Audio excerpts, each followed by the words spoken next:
In 1903, Madame Curie won the Nobel Prize for her pioneering work on radioactivity, which she mistakenly considered harmless to humans.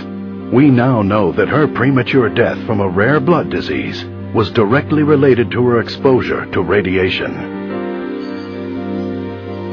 Lead was a common ingredient in house paint and other household items, until scientists fully understood the deadly effects of lead poisoning.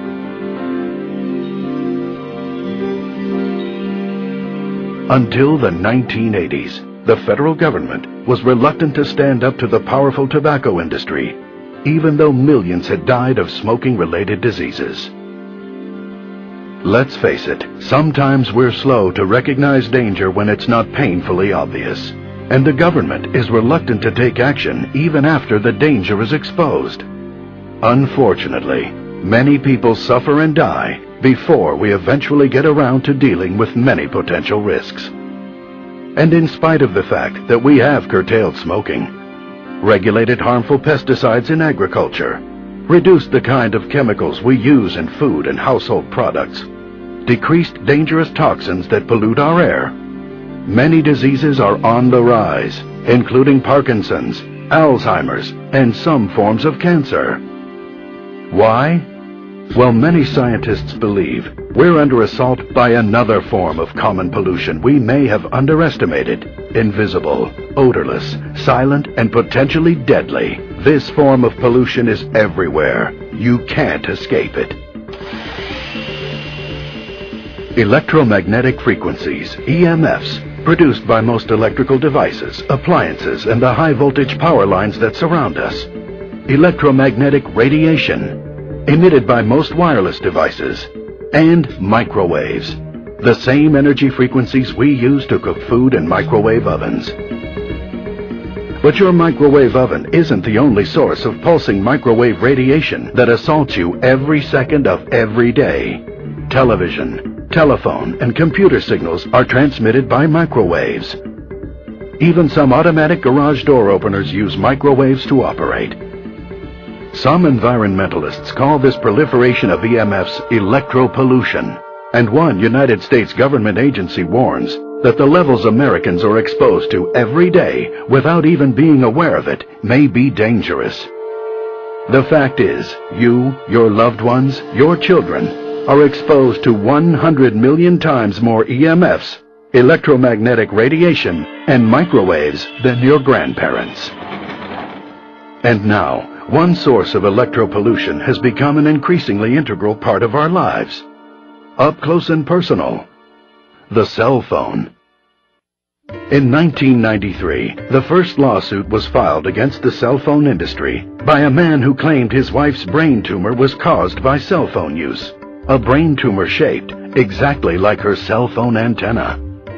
The resulting publicity prompted the cell phone industry to fund a $25 million study to prove that cell phones were safe.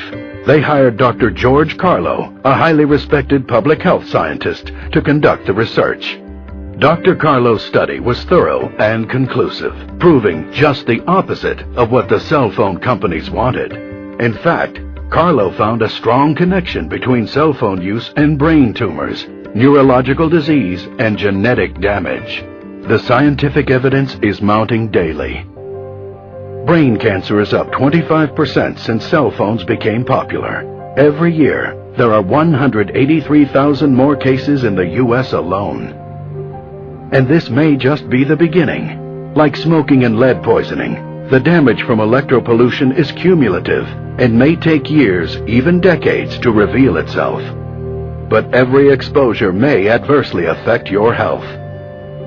Several renowned neurosurgeons believe radiation from cell phones and other mobile devices are directly related to the 21% increase in brain tumors in children. Children and teenagers are at greatest risk from electropollution damage because their skulls are thinner, they have more brain fluid, and their bodies are not fully developed. How much time does your child spend on the cell phone every day? And how will the constant barrage of electromagnetic radiation from cell phone use affect your child's health in 5 years, 10 years, 20 or more years? And if you think using a hands-free set reduces your risk of exposure to deadly radiation, think again. According to research commissioned by Britain's Consumer Association, conventional hands-free sets may actually increase electric field strengths inside a user's head by 3.5 times. It appears that the headset wire acts as a concentrating aerial that attracts and channels radiation toward the head, not just from your cell phone, but from all sources of EMFs, electromagnetic radiation, and microwaves in the vicinity. In a recent study, neurosurgeons at Lund University in Sweden proved conclusively a link between radiation emitted from cell phones and brain damage.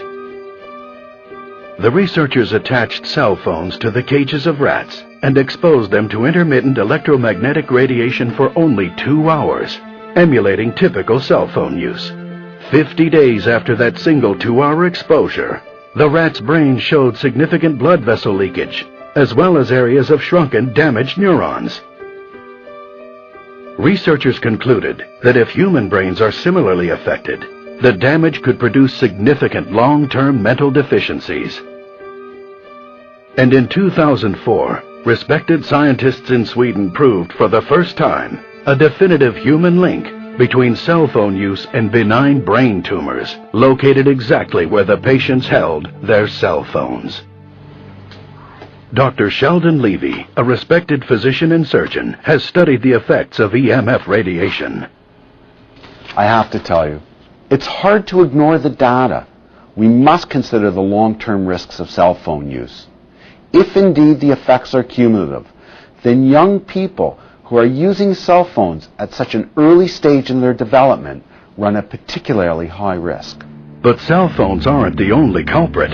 Scientists have become increasingly concerned about the potential risks involved in exposure to low-level microwave radiation from microwave ovens. Keep in mind, like all forms of radiation, you may not see or feel the microwaves that escape your microwave oven. But don't underestimate the power of this insidious form of electropollution. Just think, it only takes about a minute to boil a cup of water in a microwave oven. Disconcerting when you consider the human brain is 90% water. Certain body organs are particularly sensitive to this thermal effect or heat generated by invisible microwaves. Your stomach, intestines, and bladder are especially sensitive to thermal damage from high levels of microwaves, EMFs, and electromagnetic radiation. Likewise, the testes are very sensitive to changes in temperature. Exposure to high levels of microwave energy can alter or kill sperm, producing temporary sterility. According to one study, men who kept their cell phones in their pockets experienced a 35% reduction in sperm count. And there is no escaping this invisible menace. Electropollution is not limited to cell phones and microwave ovens. Home computers, laptops, cordless phones, televisions, refrigerators, hair dryers, coffee makers, even our cars add to the daily accumulation of electropollution that may be pushing us closer to a national health crisis. Do you or your children use a laptop computer or a video game console? Do you use these devices on your lap? Consider this. Scientists are exploring the connection between EMFs from the electronic devices we use on our laps and the astounding 50% increase in testicular cancer over the past 20 years. One important study in the U.S. found a link between those who work in an environment with high EMF exposure and neurodegenerative disorders, such as Alzheimer's disease, Parkinson's disease, and Lou Gehrig's disease. But it's not just about diseases. Research shows that continual exposure to this onslaught of electropollution disrupts your natural energy levels, triggering an adrenal response which, in turn, increases stress responses. This constant stress contributes to your energy depletion and fatigue, lack of concentration, poor work performance, and difficulty getting a good night's sleep. Based on the research that I've reviewed, I'm convinced that the chronic exposure to electromagnetic frequencies plays some role in the dramatic increase in stress-related diseases and conditions that we've been seeing. If electropollution is so dangerous, why doesn't the government step in and do something about it? Government officials will tell you that the studies are inconclusive, that they're waiting for long-term human studies to prove beyond a doubt that cell phones and other commonly used appliances, which bombard us continually with radiation, are truly harmful. Can you afford to wait? Are you willing to put your health and the health of your loved ones on the line while the government spends years confirming what so many respected scientists already consider an international health